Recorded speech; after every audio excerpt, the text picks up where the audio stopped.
Birokrasi bukan hanya harus hadir di tengah-tengah masyarakat, tetapi kehadirannya berdampak nyata bagi masyarakat. Itu yang penting, memberikan solusi pada persoalan-persoalan masyarakat, serta melindungi, mengayomi, dan memenuhi hak-hak masyarakat sesuai dengan amanah konstitusi. Assalamualaikum warahmatullahi wabarakatuh. Perkenalkan, nama saya Dian Citra Pertiwi dari Fakultas Ilmu Sosial dan Ilmu Politik dengan NPM 223507148. Di sini saya akan menjelaskan mengenai birokrasi. Birokrasi berasal dari bahasa Prancis, yaitu bureau yang artinya meja, dan juga bahasa Yunani kretein yang artinya mengatur atau kekuasaan. Jadi birokrasi yaitu kekuasaan yang dipegang oleh orang-orang yang berada di belakang meja. Birokrasi sebagai organisasi modern yang konsep dasarnya dikembangkan pertama kali oleh Max Weber, merupakan bentuk organisasi rasional yang ideal dan yang sepenuhnya diserahkan kepada para aparat pemerintahan yang memiliki syarat-syarat tertentu bagi bekerjanya sistem administrasi di pemerintahan. Adapun pengembangan dari birokrasi yaitu birokrasi yang dikembangkan oleh Hegel atau disebut juga dengan birokrasi Hegelian. Hegel ini berpendapat bahwa administrasi negara atau birokrasi yaitu sebagai suatu jembatan yang dapat menghubungkan antara negara atau pemerintahan dengan masyarakatnya melalui perkembangan zaman dan juga kebutuhan masyarakat, sehingga pemerintah ini melakukan reformasi birokrasi, yang mana reformasi birokrasi ini diharapkan dapat mampu mempermudah dan juga mempercepat pelayanan akan kebutuhan masyarakat. Adapun aspek-aspek di mana kita dapat menilai berhasil atau tidaknya reformasi birokrasi. Aspek-aspek dari keberhasilan reformasi birokrasi ini dapat dilihat dari yang pertama yaitu penguatan pengawasan. Penilaian aspek dari penguatan pengamanan ini yaitu dari pembangunan zona integritas, lalu yang kedua ada pengelolaan pengaduan, lalu unit pengendalian gratifikasi atau UPG, dan juga penyampaian laporan harta kekayaan penyelenggaraan negara. Lalu yang kedua di mana pelayanan publik. Pelayanan publik ini menjadi salah satu faktor reformasi birokrasi, karena di mana pelayanan publik ini memiliki peran yang sangat penting dalam meningkatkan efisiensi, transparansi, dan juga kualitas layanan yang diberikan oleh pemerintah kepada masyarakat. Lalu yang ketiga yaitu ada SDM aparatur. SDM merupakan elemen terpenting yang berperan sebagai penggerak utama dalam mewujudkan visi dan misi serta tujuan dari organisasi pemerintahan. Lalu yang keempat yaitu ada penguatan akuntabilitas. Penguatan akuntabilitas yang dalam mewujudkan penerapan penguatan akuntabilitas yang pertama yaitu penerapan sistem akuntabilitas kinerja instansi pemerintahan atau SAKIP. Lalu yang kedua yaitu peningkatan transparansi dan juga informasi. Lalu yang ketiga peningkatan partisipasi masyarakat, dan juga yang keempat peningkatan pengawasan terhadap laporan yaitu pada SAKIP dan juga LAKIP. Lalu yang terakhir yaitu ada netralitas.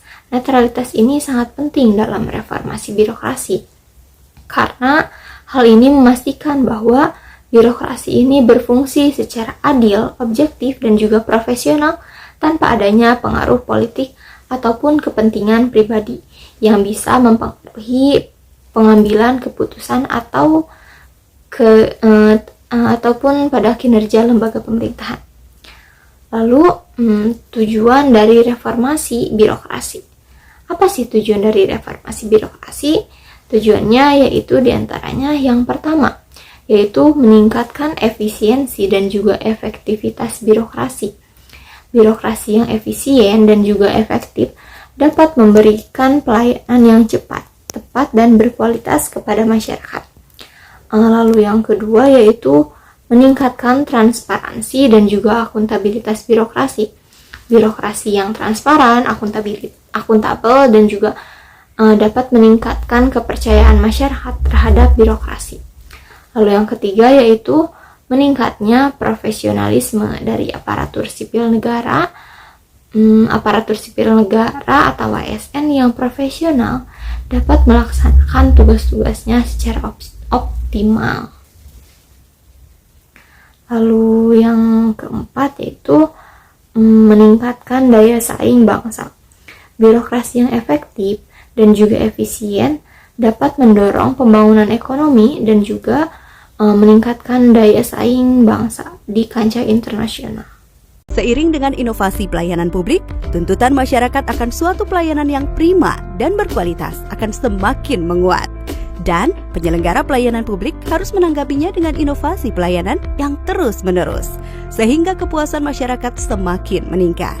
Penetapan standar pelayanan harus memuat setidaknya persyaratan dan prosedur pelayanan, jangka waktu penyelesaian, biaya pelayanan, dan jalur pengaduan bagi warga yang kurang puas, sebagai masukan perbaikan kualitas pelayanan. Salah satu kunci agar pelayanan berkualitas terletak pada cara petugas memberikan pelayanan. Petugas pelayanan publik diharapkan dapat melayani secara komunikatif, ramah, profesional, dan berintegritas. Untuk itu, kegiatan penunjang juga perlu dilakukan, seperti pelatihan pelayanan pelanggan untuk petugas pelayanan, survei kepuasan masyarakat, serta pemberian reward dan punishment. Bagi masyarakat yang ingin memberikan respon, saat ini sudah banyak kepala daerah yang menyediakan nomor telepon khusus untuk menerima saran dan pengaduan dari masyarakat. Di banyak kantor pelayanan juga sudah terlihat adanya inovasi layanan seperti layanan keliling, layanan online, dan layanan satu atap. Hal inilah yang harus terus dipertahankan, bahkan dikembangkan oleh pemerintah pusat maupun daerah dalam memberikan pelayanan publik ke depannya.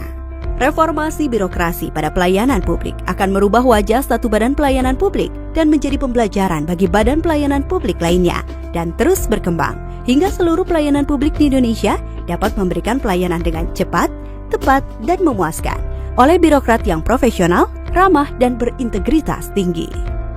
Lalu saya akan mengkomparasikan contoh dari birokrasi Hegelian.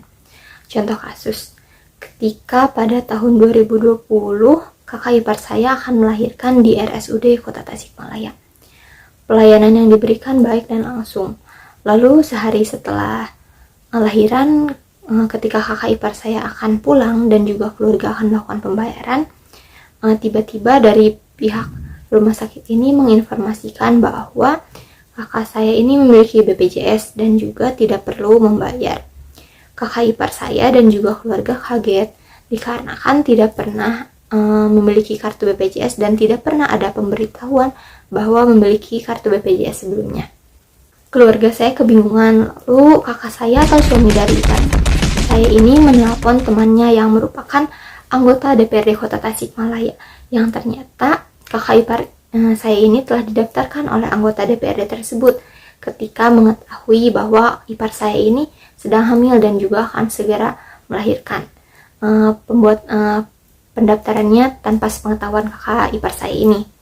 Jadi menurut saya pelayanan di RSUD ini bagus, bahkan ketika kakak saya tidak mendaftar sebagai pasien BPJS, namun ia tetap mendapatkan pelayanan yang baik, dan ketika akan melakukan pembayaran ternyata sudah terdata di BPJS. RS ini juga tidak mempermasalahkannya dan ia tetap dilayani dengan fasilitas dan juga pelayanan yang baik.